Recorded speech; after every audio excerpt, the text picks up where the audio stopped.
Eneo bunge la Magarini, na mwanahabari mwenzangu ambaye yuko maeneo hayo ni mwandishi wetu ambaye anawakilisha ukanda wa Pwani, si mwingine bali Tobias Chanji. Atuarifu na hali imekuwaje tangu asubuhi. Je, kumeshuhudiwa matukio yoyote ambayo tuliweza kushuhudia maeneo kama yale ya magharibi mwa Kenya, ama wenyeji wamejitokeza kwa wingi gani kushiriki katika zoezi hili la upigaji kura? Tobias Chanji, nadhani unanipata vyema. Naam, bila shaka Manzo, tuko katika kituo cha kupiga kura cha Mapimo na shughuli inaendelea saa hizi tu. Ni meneja wa kusimamia uchaguzi katika eneo bunge hili ambaye si mwingine ila ni Joseph Fondo, ambaye anajibizana pale na maafisa wa polisi, na vile vile kuna wale maafisa au maajenti wa wanasiasa ambao wamekuja katika eneo hili la kupiga kura, na idadi ya wale waliojitokeza kupiga kura ni ndogo mno.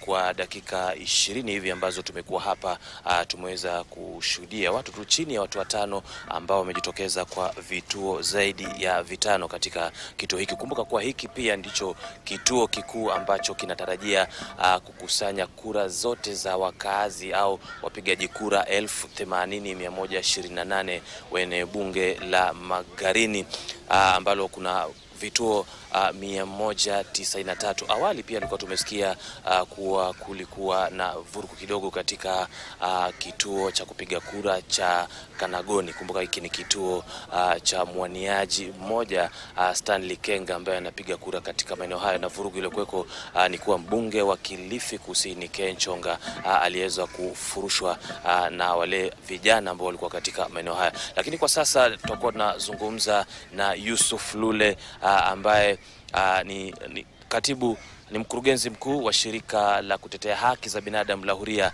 ambaye pia atatuelezea kuhusiana kufika sasa tu labda katika pitapita yao na uchunguzi uliofanya hali imekuwaje. Asante sana Tobias. Nafikiri kufikia sasa tumepitia kama polling stations zisizopungua kama 30 hivi kwa wale observers ambao tuko nao kwa eneo hili la Magarini, na baadhi ya mambo ambayo yanajitokeza ni kwa mfano unapata katika polling stations, nje ya polling stations unapata kuna crowds tofauti, ambayo hiyo inatupatia indication kwamba kuna attempts ama majaribio ya watu kufanya bribery ya voters. Tumeona hata including hapa hii station ambayo tuko, nafikiri kulikuwa na tukio sasa hivi tumeona returning officer hapa akifurusha baadhi ya agents ambao walikuwa wamekaa hapa nje, wamegather na wametengeza crowd kubwa.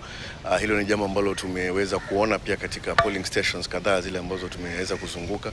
Vile vile pia tumeona kwamba kwa kufikia sasa idadi ya wapigaji kura katika vituo vingi bado iko chini sana. Nafikiri by muda kama wa saa 5 mchana ilikuwa haijafikia 16%. Most of the polling stations ukienda unapata kuona kwamba wapigaji kura hawakuwa wamepita zaidi ya 100, most of the polling stations.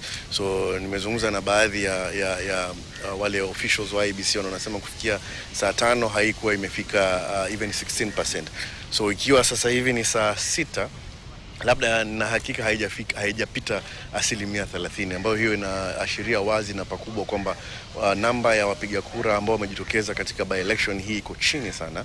Na sababu labda inaweza kuwa pengine ni kwa sababu leo ni siku ya kazi, ikiwa leo ni Alhamisi. Vile vile nafikiri hali ya jua unavyoona, jua ni kali sana. Sababu kwa wale pia ambao wamejitokeza, idadi kubwa sana imekuwa ni akina mama. Wanaume hatujaona wengi sana, na vile vile vijana hawajaweza kujitokeza. Idadi ya waliojitokeza ukifanya tathmini, nafikiri wengi ni wamama, wanawake ndio wamejitokeza wengi. Na katika upande wa wanaume waliojitokeza wengi sana ni watu wazima, wale wazee ndio wamejitokeza wengi. Vijana nimepata kuuliza kidogo, unasikia vijana wengi wameenda katika matimbo, wengi wamekesha matimboni usiku kufanya kazi. So sasa hivi mchana wanalala mpaka ikifika muda wa jioni ndio watajitokeza kwenda sasa kufanya kupiga kura. Lakini hiyo ni katika zile stories za mtaani, hatuna uhakika kama wanajitokeza. Lakini mara nyingi pia unapata kuona kama by elections inakuwa characterized na low turnout ya voters. So hatujui kama hii ni ishara ya kwamba 2027 itakuwa hivyo ama pengine kutakuwa na tofauti, lakini hivyo ndivyo hali ilivyo. Uzuri ni kwamba hakuja kuwa na violence yoyote ama chaos ambazo zimetokezea, isipokuwa incidents ndogo tu, lakini si za kushtusha kufikia sasa. Shukrani sana. Naam, ni Yusuf Lule, mkurugenzi mkuu shirika la Huria, akitudokezea tu yale ambayo ameweza kuyaona katika vituo vingine ambavyo labda hatujaweza kufikia, lakini tuhakikishia watazamaji wetu kuwa tutajaribu kadri ya uwezo kuhakikisha kuwa tumefikia vituo vyote, na mwendo wa jioni tutakuwa tunarejelea katika kikao hiki cha hapa kuhakikisha kuwa tunawaletea matokeo punde tu yatakavyokuwa yakitoka katika vituo hivi. Kwa sasa na kurejesheni hadi studio zetu kwako Manzu. Asante sana Tobias Chanji kutoka maeneo ya Magarini pale ambako pia uchaguzi mdogo